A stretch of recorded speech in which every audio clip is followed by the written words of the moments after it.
everybody, welcome back. My name is Prescott. I'm here at Succinct Psychology, and today we are going to be continuing Chapter 15 of the online OpenStax 2E Psychology textbook, Psychological Disorders. Last time we talked about generalized anxiety disorder, panic disorder, a lot of anxiety disorders really, and then briefly specific phobias. So today we are going to start where we left off, and again this is going to be a bit longer video so that I don't have to spend as much time on these intros and wasting y'all's time. You can just get to the juicy bits. So obsessive compulsive disorder, or OCD, involves thoughts and urges that are intrusive and unwanted, obsessions, and or the need to engage in repetitive behaviors or mental acts, which are compulsions. So obsessive compulsive, obsession, compulsion. Obsessions are persistent, unintentional, and unwanted thoughts and urges that are highly intrusive, unpleasant, and distressing. So common obsessions include concerns about germs and contamination, doubts, order and symmetry, and aggressive or lustful urges. Compulsions are repetitive and ritualistic acts typically carried out primarily as a means to minimize the distress and that obsessions trigger or to reduce the likelihood of a feared event. So they are not performed out of pleasure, so it's not fun to do them. And the person usually knows these obsessions and compulsions are irrational, but suppressing them is extremely difficult. Prevalence experienced by approximately 2.3% of the U.S. population in their lifetime. And this is really, interesting little tidbit about myself. I actually used to be diagnosed with obsessive compulsive disorder. For me, it used to be every time I washed my hands, I would have to push on the faucet handles 10 times every time I did.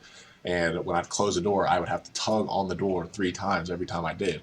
Eventually, through medication and therapy, was able to, it doesn't bother me anymore, but like every time I was closing the door, washed my hands. So, and I definitely knew shouldn't be doing it, but it was so hard to stop. So, continuing on. So, like I said, mine wasn't repetitive. It was just every time I did, I would push on these handles right here, and then me again. So I had the 2 really common ones because I wasn't locking the door over and over. I was pulling on it, but even now, if I lock my car, even though I know every time I get out, I lock it, I still sometimes am like, wait, did I lock my car door? And I have to go back and pull on it to make sure. So that's OCD, just so you know. Now you guys know something about me, other than my name and face. Anyways, next we have body dysmorphic disorder, which involves a preoccupation with a perceived flaw in the individual's physical appearance that is either non-existent or barely noticeable to other people.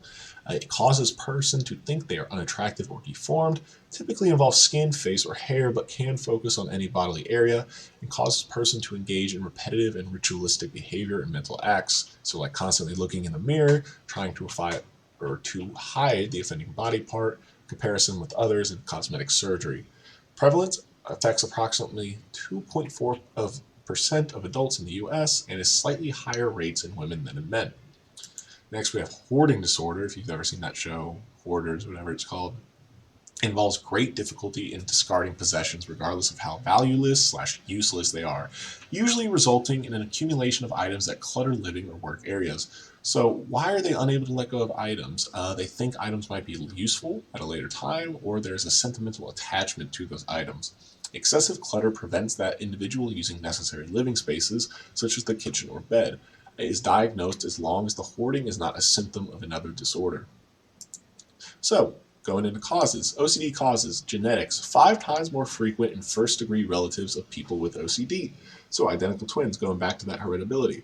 57% concordance rate, fraternal twins, 22% concordance rate, and genes involved regulate the function of serotonin, dopamine, and glutamate. So, conditioning theories. Symptoms of OCD are learned responses resulting from both classical and operant conditioning. So, neutral stimulus plus unconditioned stimulus leads to anxiety or distress. Once association has been acquired, encounters with the neutral stimulus trigger anxiety and obsessive thoughts. Anxiety and obsessive thoughts continue until a strategy is identified to relieve it.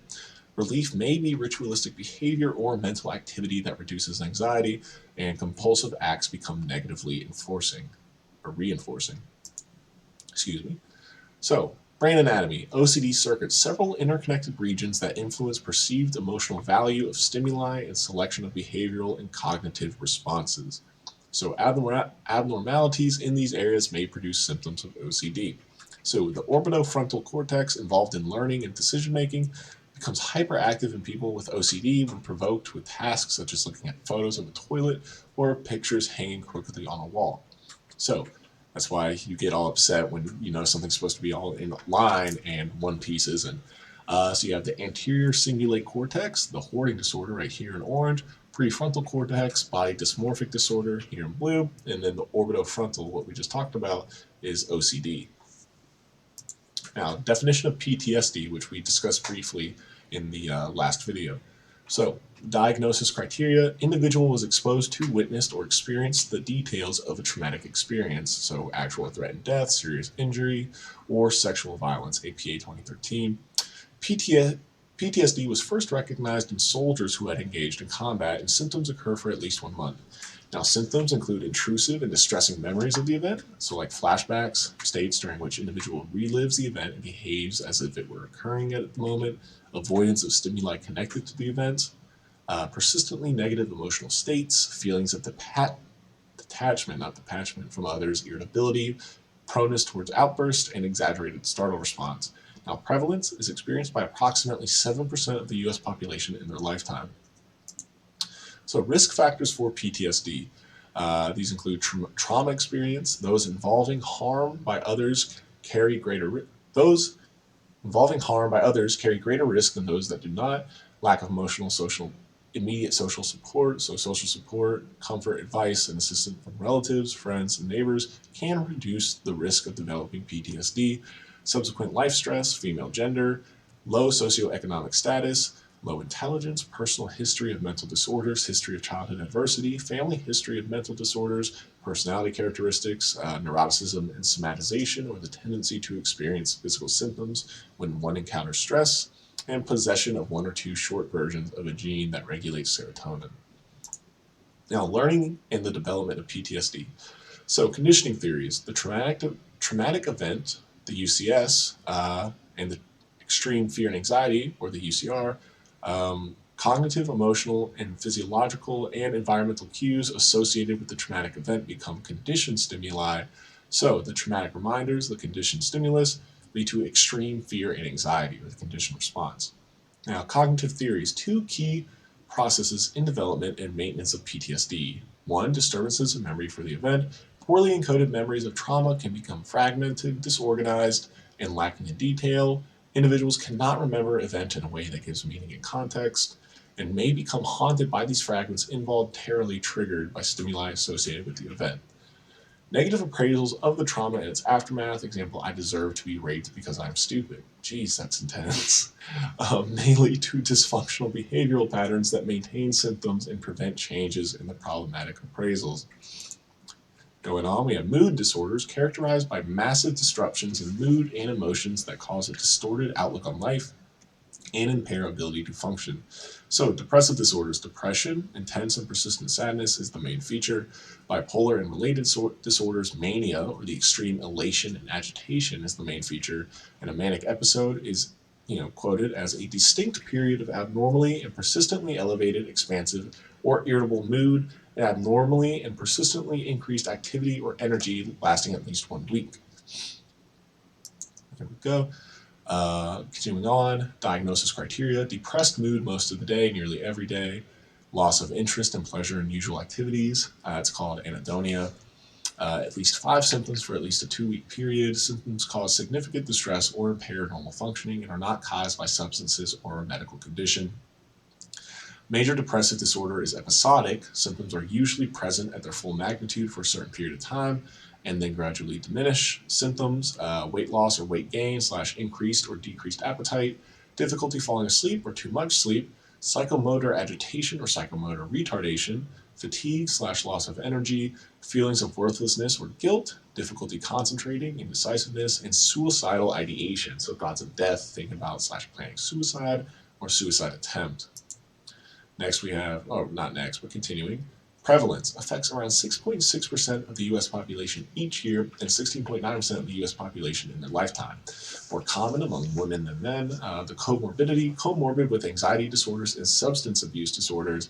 And then the risk factors are unemployment, low income, living in urban areas, being separated, divorced, or widowed. So, subtypes of depression. Seasonal pattern applies to situations in which a person experiences the symptoms of major depressive disorder only during a particular time of year.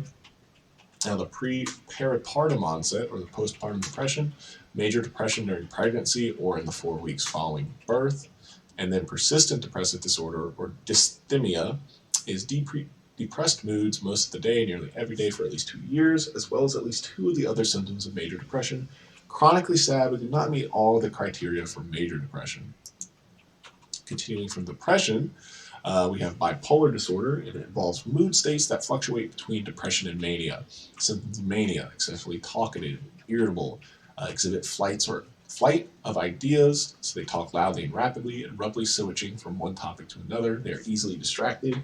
They exhibit grandiosity, inflated but unjustified self-esteem and self-confidence, show little need for sleep, take on several tasks at once, and engage in reckless behaviors. The prevalence onset is typically before the age of 25, affects 1 out of 100 people in the U.S. in their lifetime, and 36% of these individuals attempt suicide. Now, the comorbidity: anxiety disorder and substance abuse disorder. So, what is the biological basis of mood disorders? Genetics: major depressive disorder. Relatives have double the risk of developing the disorder. Identical twins, 50% concordance rate. Fraternal, 38%. Next, we have bipolar. So relatives have over 9 times the risk. Identical twins have a 67% concordance rate, and fraternal twins have a 16%. And then going on from that, we have hormones. So elevated levels of cortisol, the stress hormone, are found in depression. So what is a cause or consequence of depression? A risk factor for future depression. Cortisol activates the amygdala and deactivates the prefrontal cortex, and disturbances connected to depression. Continuing on, neurotransmitters. Good old neurotransmitters. Mood disorders often involve imbalances in neurotransmitters, particularly serotonin and norepinephrine. These neurotransmitters are involved in bodily function that are distributed in mood disorders or disrupted. Many medications designed to treat mood disorders work by altering neurotransmitter activity in the neural synapse. So medications for depression usually increase serotonin and norepinephrine activity. And medication for bipolar lithium, which blocks norepinephrine activity at the synapse. So remember, going all the way back to chapter 2 or 3 or 1 of those, synapse reuptake, all that good stuff. So this is how, again, those neurotransmitter affecting medicines work. So continuing on, now brain anatomy. Depression, the amygdala, good old amygdala, is important in assessing the emotional significance of stimuli and experience emotions. Depressed individuals react to negative emotional stimuli such as sad faces with greater amygdala activation than do non-depressed individuals, and they are more prone to react emotionally to negative stimuli. And the prefrontal cortex is important in regulating and controlling emotions. It leads to a decreased activation in depressed individuals, which may inhibit its ability to override negative emotions, and there's greater difficulty controlling emotional reactions.